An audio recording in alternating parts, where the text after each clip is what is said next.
എല്ലാവർക്കും നമസ്കാരം. ഇന്ന് ലോക അനസ്തീഷ്യ ദിനമാണ്, വേൾഡ് അനസ്തീഷ്യ ഡേ. 1846 ഈ ദിവസം ഒക്ടോബർ 16 തീയതിയാണ് ലോകത്തിൽ ആദ്യമായി കൃത്യമായി രേഖപ്പെടുത്തിയ സുരക്ഷിതമായ ഒരു അനസ്തീഷ്യ നൽകപ്പെട്ടത്. അന്ന് മസാച്യുസെറ്റ്സ് ജനറൽ ആശുപത്രിയിൽ, അതായത് ഇപ്പോഴത്തെ ഹാർവാർഡ് മെഡിക്കൽ സ്കൂളിൻ്റെ ടീച്ചിങ് ഹോസ്പിറ്റലാണ്, William Thomas green Morton WTG Morton എന്ന ഡെൻറ്റിസ്റ്റ് കം ഫിസിഷ്യൻ ഗിൽബർട്ട് ആബോട്ട് എന്ന രോഗിയുടെ താടിയിലെ മുഴ നീക്കം ചെയ്യാനായി ഈതർ ഉപയോഗിച്ച് അനസ്തീഷ്യ കൊടുക്കുകയും ജോൺ വാറൻ എന്ന സർജൻ അത് കൃത്യമായി നീക്കം ചെയ്യുകയും ചെയ്തു. ഈ രോഗിക്ക് വേദന എടുക്കുകയോ ഓപ്പറേഷനെ പറ്റി എന്തെങ്കിലും ഓർമ്മയോ ഉണ്ടായിരുന്നില്ല.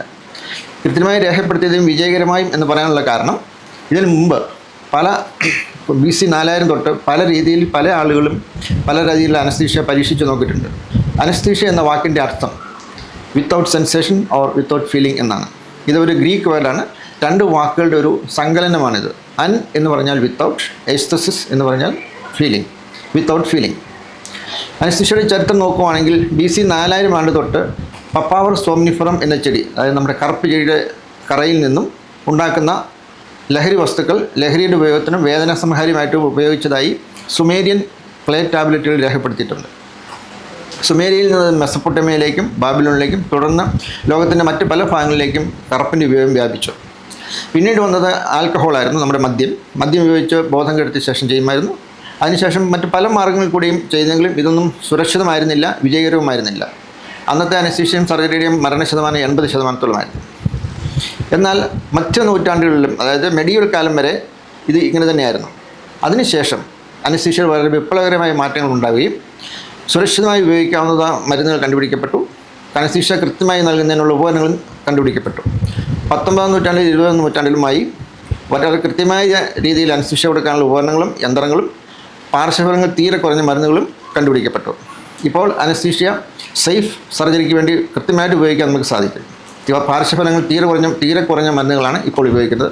കൃത്യമായ ചെറിയ അളവിൽ പോലും നൽകാൻ ഉപയോഗിക്കുന്ന യന്ത്രങ്ങളും വെന്റിലേറ്ററുകളും മറ്റും ഇപ്പോഴും അനസ്തീഷ്യയിൽ ഉപയോഗിക്കുന്നുണ്ട്. ഈ വർഷത്തെ അനസ്തീഷ്യയുടെ തീം എന്ന് പറയുന്നത് അനസ്തീഷ്യ ഇൻ ഹെൽത്ത് എമർജൻസീസ് എന്നുള്ളതാണ്. ആരോഗ്യകരമായ അടിയന്തരാവസ്ഥകളിൽ, അതായത് ഉദാഹരണം പറഞ്ഞാൽ നാച്ചുറൽ ഡിസാസ്റ്റേഴ്സ്, പ്രകൃതിക്ഷോഭങ്ങൾ, പ്രകൃതി ദുരന്തങ്ങൾ, കോൺഫ്ലിക്ട്സ്, യുദ്ധങ്ങൾ, കോവിഡ് പോലെയുള്ള മഹാമാരികളുടെ ഉപകരണങ്ങൾ എന്നിവയിലെല്ലാം അനസ്തീഷ്യ ഡോക്ടർമാർക്ക് വളരെയധികം കൃത്യമായി പങ്കുവഹിക്കാനുണ്ട്.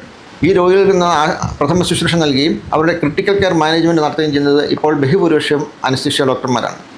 ക്രിട്ടിക്കൽ കെയർ മെഡിസിനിലെ ഡോക്ടർമാരിൽ പലരും തന്നെ അനസ്തീഷ്യയ്ക്ക് ശേഷം ഉപരിപഠനം നടത്തി ആ വിഭാഗത്തിൽ ചെല്ലുന്നവരാണ്. 1846 നടന്ന ഒരു വാതകം മാത്രം ഉപയോഗിച്ചാണ് അനസ്തീഷ്യയിൽ നിന്നും വിവിധതരം സങ്കീർണങ്ങളായ യന്ത്രങ്ങളും പാർശ്വഫലങ്ങൾ തീരെ കുറഞ്ഞ മരുന്നുകളും ഉപയോഗിച്ച് വളരെ സുരക്ഷിതമായ അനസ്തീഷ്യയാണ് ഇപ്പോൾ നൽകി വരുന്നത്. അതുവഴി രോഗികൾക്ക് സൗഖ്യവും ജീവൻ തിരിച്ചു നൽകാനും സുരക്ഷിതമായി ഓപ്പറേഷൻ വിധേയനാകാനുള്ള അവസരമാണ് രോഗികൾക്കെല്ലാം ലഭിച്ചിരിക്കുന്നത്. വേൾഡ് അനസ്തീഷ്യ ഡേയിൽ അനസ്തീഷ്യ ഡോക്ടർമാരുടെ പങ്കിനെപ്പറ്റിയും ഇപ്പോൾ ഉപയോഗിക്കുന്ന സുരക്ഷിതമായ മാർഗ്ഗങ്ങളെപ്പറ്റിയും ജനങ്ങൾക്കൊരു അവബോധം നൽകുവാനാണ് ഈ അനസ്തീഷ്യ ഡേ സംഘടിപ്പിച്ചിരിക്കുന്നത്. എല്ലാവർക്കും എൻ്റെ മംഗളങ്ങൾ നേർന്നുകൊണ്ട് നിർത്തുന്നു.